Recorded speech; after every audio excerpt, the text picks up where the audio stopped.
It's a bull.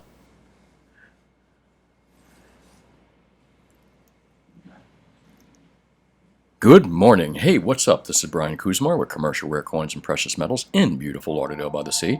I'm a full-time precious metal dealer here in Lauderdale by the Sea with a brick and mortar store, and been in this location since 1995. Been doing this since 1977. Weather out there is a little wonky. Looks like some storm. Was beautiful, calm this morning, and it somewhat blue skies a little bit, and then it just turned to this just recently. Look how rough it's getting, actually. Well, that's what a storm will do. Best to be prepared. Hope your weekend was pretty good. Mine wasn't bad. Went out, did some fishing yesterday, and actually helped a few people out. I was about a mile or two offshore and saw a boat sinking, and quickly got over there. Had a plan. By the time I got there, I pretty much had a plan formulated in my head what was going to happen and how I was going to handle this. Never been in that situation before. It was a child, his wife, and two men there. Wasn't sure which one was the husband, but the captain pretty much had no plan. Obviously, he really shouldn't have been out there. There were storms all around. My boat's big enough to handle that kind of ocean, and it was still a little choppy for me. But he had a lake boat out there, and he had taken water over the bow and the transom. It got to be like 2 to 3 foot chop. 2 or 3 second period. It's real close together, so it's pretty rough out there, especially if you're in a small boat. So I get out there. He has no rope. He's only got 2 life preservers. He's got no radio. That's why they were waving me down. Luckily, I saw him over there. Again, as I got up there, I called the Coast Guard and Sea Tow, gave them my coordinates, and they were panicking. Again, they were all standing in the front of the boat where it was swamped, and they're not draining the boat or doing anything. The captain's not trying to start the boat. No plan, completely clueless. And that's how people get hurt, And why am I bringing this up? It's kind of strange. I really didn't want to talk about it, but, it kind of equates to other things in life, like investing. And all points you to, do you have a plan? This poor captain didn't. It almost cost him his life and his, maybe his child's life and his wife and his buddy there too. Fortunately, like I said, I actually got their boat. I used my pump, and I brought a pump over to them. I pumped their boat out. We got their boat started, and I got them so they weren't pushing their bow into the waves there. And they got home. Once Sea Tow showed up, I handed it to Sea Tow and let them handle it. But again, the captain had no plan. He shouldn't have been out there, number one, but he had no plan whatsoever. And that's what happens. And here we go. Oh, here goes that rain right there. Let's knock down the screen a little bit, and we'll go over to here. Well, I like this saying, have a plan, follow the plan, and you'll be surprised how successful you can be. Most people don't have a plan. That's why it's easy to beat most folks. And that's Bear Bryant, famous football coach. And I'm sure some of you recognize that saying and recognize the name. And it's absolutely true, just like the captain yesterday. Lack of a plan almost cost him his life. Okay, while in precious metals, it's not that it's not that drastic. Hopefully, if you didn't have a plan, you lost your precious metals, it wouldn't be the end of your life. But no less, you work hard for your money. You work hard to put this stuff away. You work hard to buy your gold, silver, and platinum. And do you have a plan? Do you have a plan on, what to do with it? What's your long-term plan? Are you going to hold it? You're going to, do you have a plan? And that's the real question you have to ask yourself. Crazy markets here today in gold, silver, and platinum. Man, look at these ranges. I got up early this morning. I looked, and I said, wow, take a look. We were down in the 1840s, 1850s early. And look at this range, 1845 to 1878. And we're currently sitting at 1867.97. Silver too, but silver's in that 50-cent range. 50-cent swings for silver aren't a big deal in my opinion. Something we see all the time. And dollar swings. So silver can be a little bit crazier and wilder, but still silver recovered quite nicely. 27.50 overnight markets, and then morning it opens up lower as well. sitting at a high of 28 so far in 27.97. So silver rebounded real nicely. So did platinum, off its low of 11.40, sitting at around 11.74 right now. And what do I say when you get these dips like this? You really couldn't have done much this morning with silver. It was such a temporary, like I said, 50 cent down. And I don't think nobody was open. I wasn't open. I'm on the East Coast, so I'm sure most people in the United States are not open yet. And again, unlikely you were going to buy silver early in the morning, from a brick and mortar at least. And gold, good buy right now. I think gold's a great buy at this 1867, 1870 range. And again, I think all these metals are great buys at these. These are psychological levels, not levels. Again, we talked about that in the video last week. 1900 is a psychological level. $28 is a psychological level. 1200 seems to be a psychological level in platinum. We busted those levels before, and we're going to do it again here. So it's not like we don't know that we've been through this. It's a known psychological level, and we'll bust through it here pretty soon. Meanwhile, what do I say when you get these lows like this and you get these dips? Buy the frickin' dip. And I still stand on that. We are in a long-term bull market, and this is what I talk about having a plan, folks.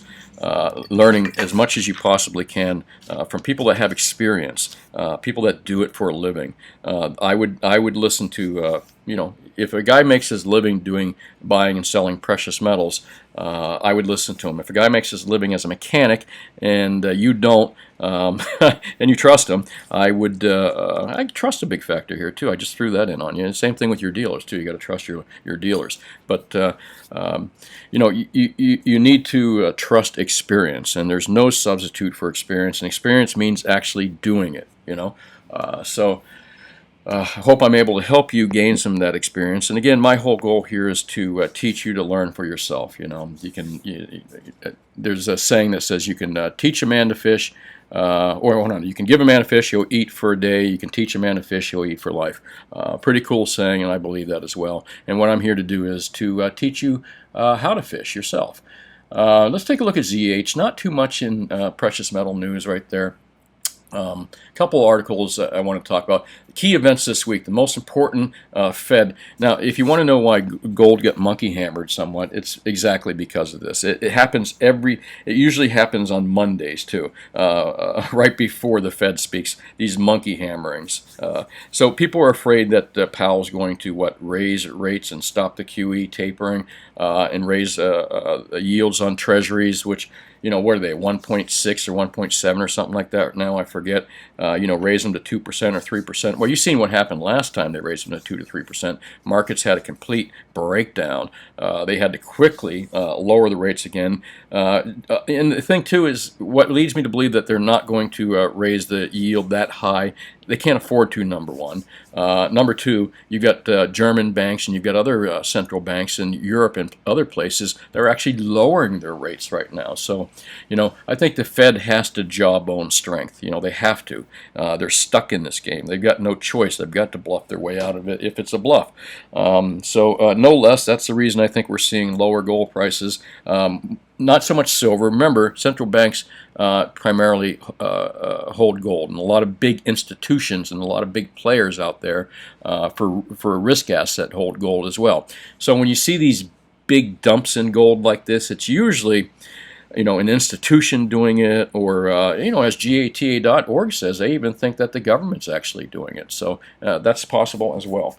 Let's kind of just run through the articles here real quick. Again, not too much. I think the key events with the Powell this week is the reason that we're seeing gold get spanked a little bit. But again, it provides you a great opportunity to buy these dips in a bull market, and we are in a bull market, folks. If there's one thing I can teach you, that's it. And if there's one thing you can plan for, is a bull market. And here, first use of my word plan here. Have a plan. What are you planning for? You're planning for a long-term bull market. If you're in this on the short term and you thought you were going to get rich this year or next year, especially some of you silver guys that are new into silver, you thought, oh man, no, this is about wealth preservation that builds slowly over time. You will make some good money in precious metals if you have a plan.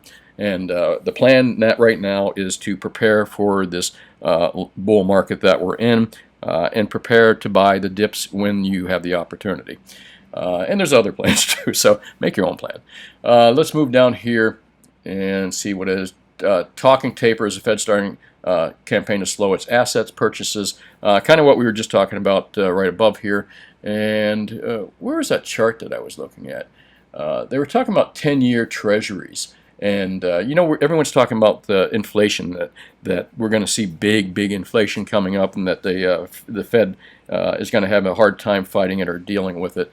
But there is an interesting correlation that one of these articles made. Look at the 10-year Treasury maturity rate and the yields on those, and then look at the Consumer Price Index, CPI, almost hand in hand, except through here. They kind of digress and go in a different direction. We're back to here the same. But let me move back to that article so it might make some sense here. Again, this is on ZH. I recommend you read this article today, Key Events This Week, the most important FOMC meeting in Powell's career. And I recommend that you read this article as well. Let me see if I can find a couple points here. I read this a little bit earlier today. I'm trying to remember. Here are some of the comments that we're going to see. Or actually, this article talks about comments that lead people to believe that they're going to end the QE a little bit and try to raise interest rates to keep the CPI or keep the consumer price index from climbing. Let's see here. Bullard, one of the Fed spokespeople, says the U.S. may be close to the point where the pandemic is over. You know what? Here's what's happening: is people are trying to read into the words of what they're talking about. They're trying to figure, well, does Powell mean that he's going to raise rates or lower rates? I mean, is this the way you invest nowadays? I mean, your entire world depends on what the meanings of certain people say. Like a Fed spoke. When did our entire lives revolve around what these people say or don't say? We're trying to interpret what they say. When did our entire lives revolve around a guy like Elon Musk moving entire markets just because he says something? What have we become? What happened to fundamentals? Man, I just digressed. Oh my gosh, sorry about that.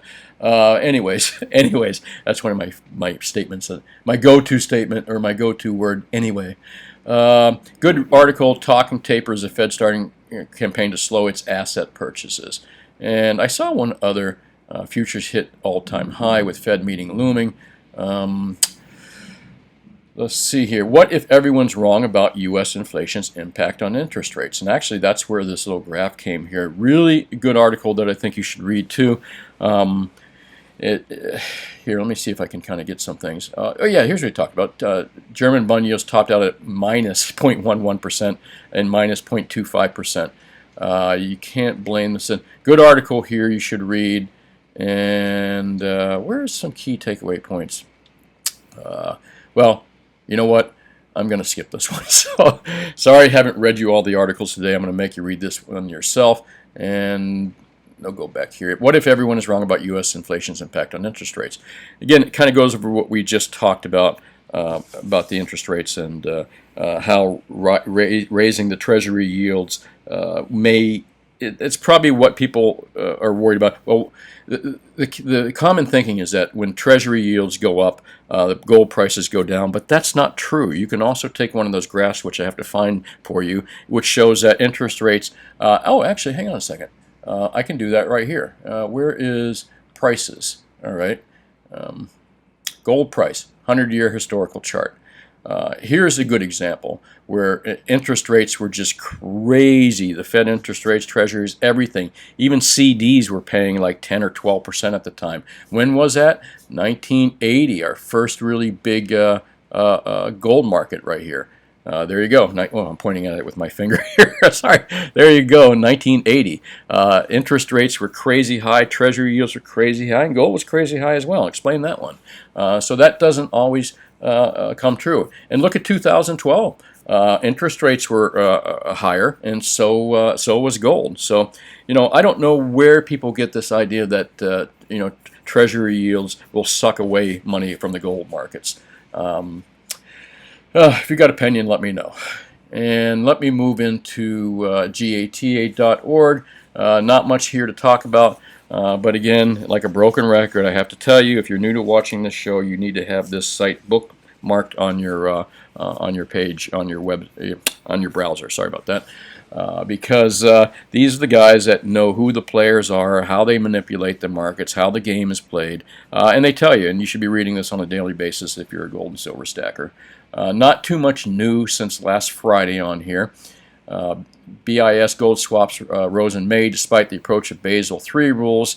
This Basel III thing is like so confusing. What is this going to do to markets? Gold markets. A lot of people think it's going to shoot gold markets way higher, but I just don't know. What's your opinion? Again, make it in comments, and I'll see if I can answer it tomorrow. Prices over the course. Oh, I like this chart, by the way. If you like charts, Macro Trends has the best charts out there. Something interesting on here that I wanted to show you, though, is look at the inflation-adjused price of gold. Ready? I'm going to click that little button right there. Look what happens when you take inflation out of the situation here. There you go. And just imagine that inflation didn't happen. This is what the real price of gold would be in non-inflated terms, I guess. Well, hold on. No, that would be $603. But they also, what I like about macro trend charts too, is they use the log scale. They have a log scale here as well. You can show recessions, and see recessions, the little gray bars right there. And this is very valuable because look at the peaks in our gold and silver, or in our gold prices right here. They are right around recession times mostly, or shortly after. Good charts here by macro trends. And was there another chart here? Nope, that was it. Let me move along to Friday's video. Hi-ho, silver away, and silver had broken the $28 mark pretty much. And we're back up there today, so I'm liking what I'm seeing here. And comments are not loading today. Kind of weird. I've gone there a couple times and I look and I keep getting that spinny circle thing. So I do apologize for not being able to answer comments today, folks. I got to figure out whether it's my machine or whether it's the YouTube that's having the issue here. But I appreciate you watching, and for all those, hit the like button. Thanks a lot. And if you're new to this show, I'd appreciate you hitting the subscribe and the little bell there as well. Well, that's really about it. Best deals out there are, oh, let me bring up one point for sure. 1 ounce silver products, 1 ounce and 10 ounce silver products, generic products are extremely difficult to get right now. I mean, I'm having a hard time sourcing any 1 ounce and 10 ounce silver rounds and such. And again, I can order the stuff, but one of the big suppliers that I deal with just told me they are still waiting on an order from March. If you can believe that. They're still waiting on a silver order from March. Things are so backed up out there as far as generic silver goes. It kind of makes me happy to hear that too, because there are still plenty of silver eagles at overinflated premiums. Maybe those eagle prices will come down a little bit. But what I'm suspecting are people that want immediate delivery. We may get forced into having to buy silver eagles at these higher premiums and maples, which would be my choice right now. Silver maples are a little bit better deal, much better deal actually, as far as the premium goes than silver eagles at the moment. Silver eagles are still, I think, bringing what $9 to $12 over spot with a lot of the online sellers. By the way, I advertise to beat SD Bullion, JM Bullion, and AppMex. They're great online companies, big solid companies. However, I have way better prices than them. Not way better, but I can beat their prices pretty handily. So if you live in my area and you're buying or selling any kind of precious metals, you don't need to go online. And as I've always told you, buy local. Stick with local dealers if you can. If you can find a local guy in your city, great. If not, go to the county. If not, keep your money in the state at the very least. And the other point I bring up too is even if you're buying online and you have no one nearby, you're going to have to sell this stuff one day. So I recommend that even if you have to take a good 2 or 3 hour drive or longer, you need to establish a relationship with some local dealer or dealers somewhere in your state. Again, I only deal local, so unfortunately I can't ship you anything. But like I said, buy local if you can. That's my recommendation. As far as gold and silver product out there, any silver product that you can buy between, I'm going to raise my level a little bit. I was saying between 4 and 5. Any product that you can buy between $4 and $6 an ounce is probably the best deal out there, as long as it's a recognizable product. 10 ounce bars or whatever product it is. It probably is not going to be silver eagles, though. They're still up there. I'm hoping those premiums come down soon. As far as gold goes, same thing. Anything that you can buy paying no more than the $80, $85 premium, that's what I would recommend. If you can get it for less, great. Doesn't seem to be as much of a gold shortage as there is a silver shortage, though. I have no problem. In fact, the premiums on a lot of gold products are coming down, even the gold eagles. So there seems to be good availability of gold out there, not bad. Silver is really where the big issue is coming from, supply-wise. And you would think for a metal that's supposed to be 17 times more common than gold, that wouldn't be an issue, but it is.